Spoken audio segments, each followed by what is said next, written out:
Bien, buenas tardes, hermano. Un placer, un privilegio siempre para nosotros poder tomar estos minutos para compartir con ustedes el mensaje de la palabra de Dios.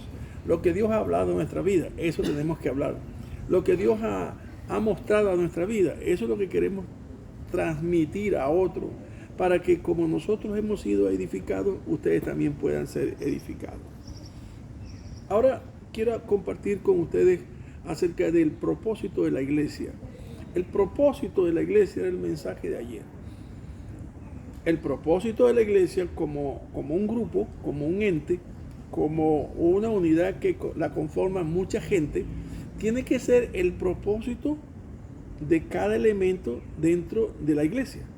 O sea que cada miembro de la iglesia tiene que tener en su justa medida el mismo propósito que tiene la iglesia. Porque no puede ir la pierna en un sentido y la otra pierna en otro sentido. Entonces eso no es. Todo el cuerpo va siempre en una misma dirección. En condiciones normales eso es el deber ser.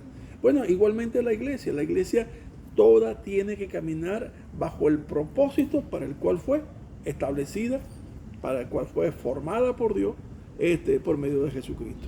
En primer lugar, nosotros la semana antepasada habíamos hablado de que la iglesia tiene el propósito o fue llamada con el propósito de ser adoradores.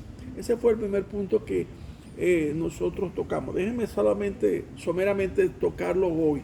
Simplemente nosotros venimos de un estado de cautividad. La cautividad, éramos prisioneros, éramos ignorantes, éramos ciegos, éramos muertos, estábamos lejanos. Toda esa cantidad de adjetivos nosotros eran los que nos tipificaban a nosotros antes. Así como el pueblo de Israel estuvo en Egipto, así estuvimos nosotros en el mundo como un Egipto y Satanás como un faraón.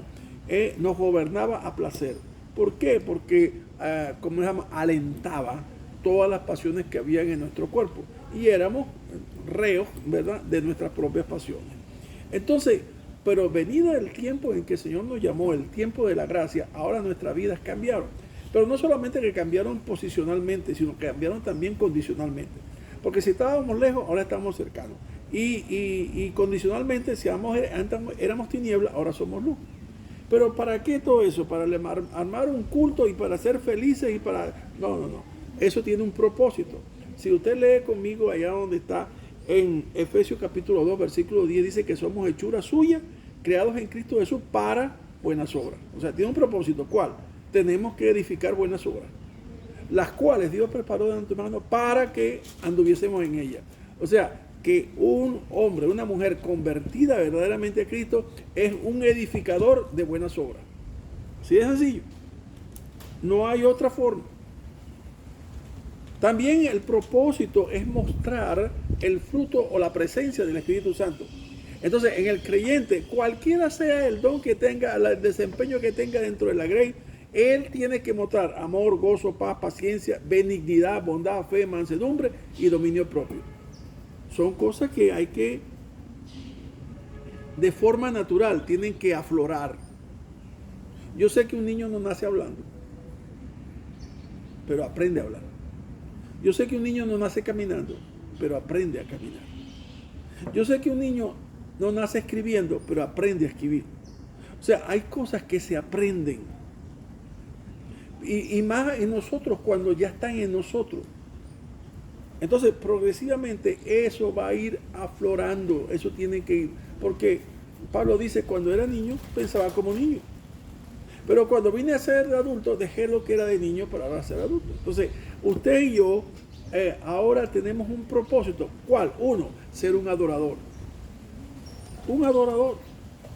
Estamos llamados a hablar con Dios acerca de Dios, acerca de sus virtudes. Estamos llamados a mostrar las virtudes de Dios en nuestra propia vida. Es un adorador.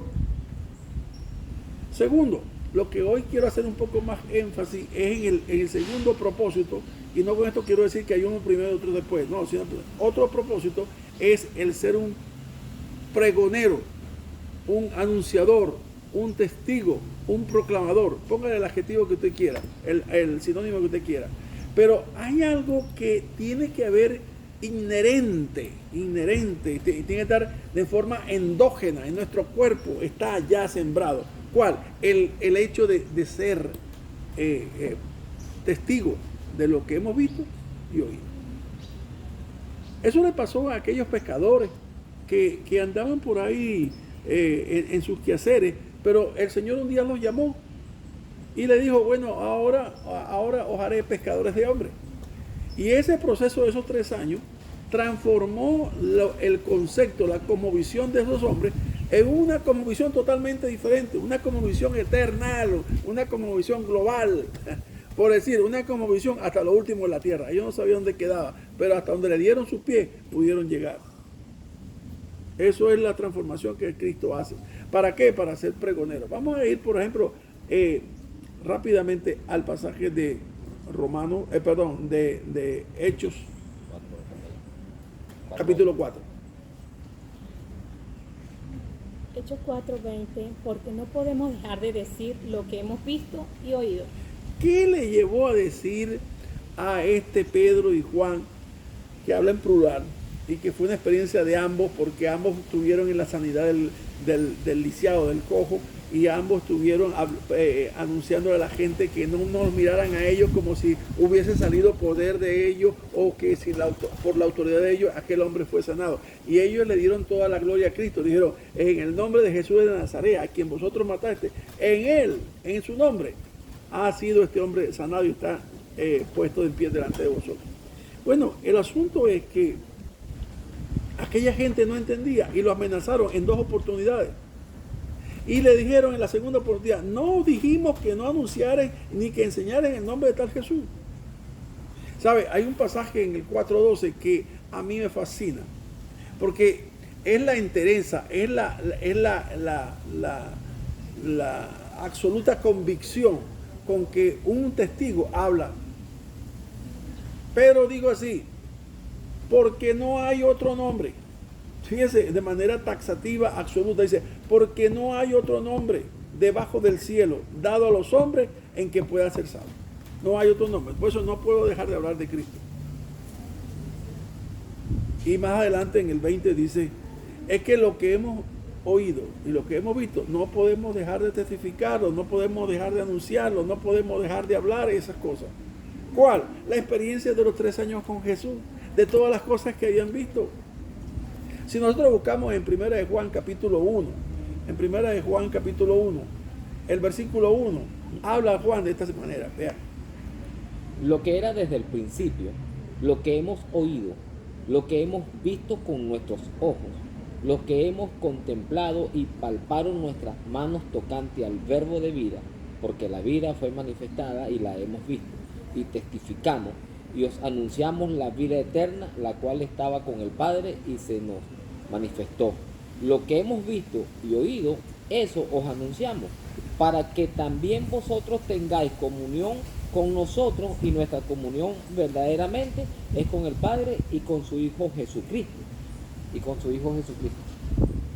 ¿Qué les parece ese texto? Mire, ese joven Juan ya no es tan joven, ¿verdad? Ya es un hombre mayor, pero él está diciendo esto. Lo que era desde el principio, lo que hemos visto, el testigo vio, testigo ocular, lo que hemos oído, testigo auditivo, lo que palparon nuestras manos, mire, todos sus sentidos involucrados en ese proceso discipular que vivieron con Cristo. Y dice, eso os anunciamos. Y sabe que Juan en el Evangelio, en los últimos capítulos, él dice, si tuviera que escribir todas las cosas que Jesús hizo, no alcanzarían libros en la tierra para escribir todas las cosas que él hizo.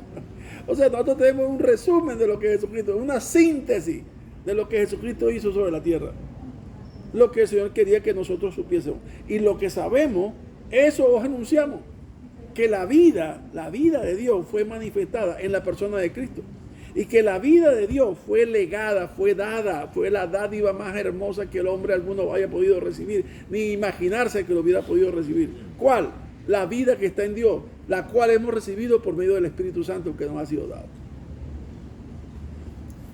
¿Cuál fue la experiencia de estos hombres que no podían callar? ¿Cuál fue la experiencia de estos hombres que aún su vida pusieron en sacrificio? Porque la mayoría, casi todos, menos uno, murieron mártires por predicar a Cristo. ¿Cuál es la diferencia hoy? Porque si hemos tenido una experiencia con Cristo, algo tenemos que decir. Por Dios, yo no entiendo cómo alguien puede quedarse callado. Yo no entiendo cómo alguien, vea, hoy día usan los medios, medios mediáticos para anunciar cualquier soquetada, que si un chiste, que si un gato pegándole a un perro, que usan cualquier cosa. Y los creyentes que usan solamente esos grandes predicadores que andan por ahí, pero cualquiera puede ir a anunciar lo que ha vivido con Cristo, porque su experiencia es necesario testificarla. Vamos a Lucas capítulo 8 para que veamos una experiencia la cual el hombre fue obediente y fue y anunció exactamente lo que le había pasado. Lucas capítulo 8 versículo 39. Jesús le dijo: vuélvete a tu casa y cuenta cuán grandes cosas ha hecho Dios contigo. Y él se fue publicando por toda la ciudad cuán grandes cosas había hecho Jesús con él. ¿De quién estamos hablando? Del famoso Gadareno. Sí, el endemoniado Gadareno. El endemoniado Gadareno, no sé qué estaba haciendo, si estaba practicando la ouija, si estaba consultando muertos, si su mamá era espiritista, yo no sé. El asunto es que había una legión, un demonio o unos demonios llamados legión, era plural. ¿Qué tienes con nosotros, hijo del Altísimo? O sea, era una legión de demonios. Hablan de 2000 demonios. ¿Cómo podían entrar por ese cuerpo? Bueno, ellos pasan por ese cuerpo como quieren, pero el asunto es que este hombre nadie lo podía contener. Andaba desnudo entre los sepulcros, ni las cadenas, ni los grillos, nada lo podía amarrar. Su fuerza era descomunal. Pero al ver a Jesús, nada más la presencia de Jesús, le causó conmoción a esta gente. Ahora, el final de la historia es que Jesús libera al hombre. Esa fue la experiencia que tuvo ese hombre, que no sabemos el nombre. Pero la experiencia es que él fue liberado de sus demonios. Ahora, ¿cuántos de nosotros no hemos sido liberados de nuestros demonios? Sí, hermano. Dice Pablo, porque no tenemos lucha contra sangre ni carne, sino contra principados y potestades, contra gobernadores de las tinieblas. Y Jesús dijo así: porque el Espíritu de Dios está sobre mí, porque me ha ungido Jehová y me ha enviado para uno, dar vista a los ciegos, desatar a los que están cautivos, abrir las cárceles de los que están encarcelados. Hay liberación. Todos nosotros estábamos en algún momento de nuestra vida, cuando no conocíamos a Cristo, estábamos ciegos, estábamos encarcelados, éramos prisioneros, estábamos cautivos en nuestros pecados, dice, en vuestros delitos y pecados. ¿Y qué provocaba todo eso? Dice que todo eso lo provocaba el príncipe de este mundo. O sea, con sus legiones nos tenía a nosotros como sirvientes de ellos. Legiones. ¿Sabe? Hay mucha gente que son multimillonarias y son poseídas. Son gente que tiene pactos con la oscuridad. Pero el asunto es que este hombre, después que ese día el Señor atravesó todo el mar de Galilea y llegó hasta la ciudad de Gadara, de Capernaum a Gadara, y liberó a este hombre, yo me imaginaba que este hombre otro día estaba con su Biblia bajo el brazo, una Reina Valera del 60, y entonces dice: ¿dónde es el culto? El Señor le dijo: no se monte, que usted no va. Usted ve y cuéntale a los tuyos. Mira, hermano, lo que yo decía ayer, esto es algo que usted debe tener en cuenta. Amado mío, si realmente tú has tenido una experiencia con Jesucristo, te voy a decir en esta tarde: ve y cuéntale a los tuyos cuán grande misericordia ha tenido Dios contigo. ¿Sabes por qué? Porque los primeros a los cuales tenemos que testificar es a nuestra familia, a tu esposa, a tu esposo, a tus hijos, a tu hermano, a tu casa. Ve y cuéntale a los tuyos. Cuando Pablo y Silas estaban presos en Éfeso, dice Pablo: sé salvo tú y contigo tu casa. Y reunió esa noche a los de su casa y fueron salvos. Cornelio tenía reunida su casa. ¿Sabe? El deseo de Dios es que nosotros seamos testigos. Ya para terminar, lo último que el Señor le dijo a sus discípulos antes de ascender está en Hechos 1:8.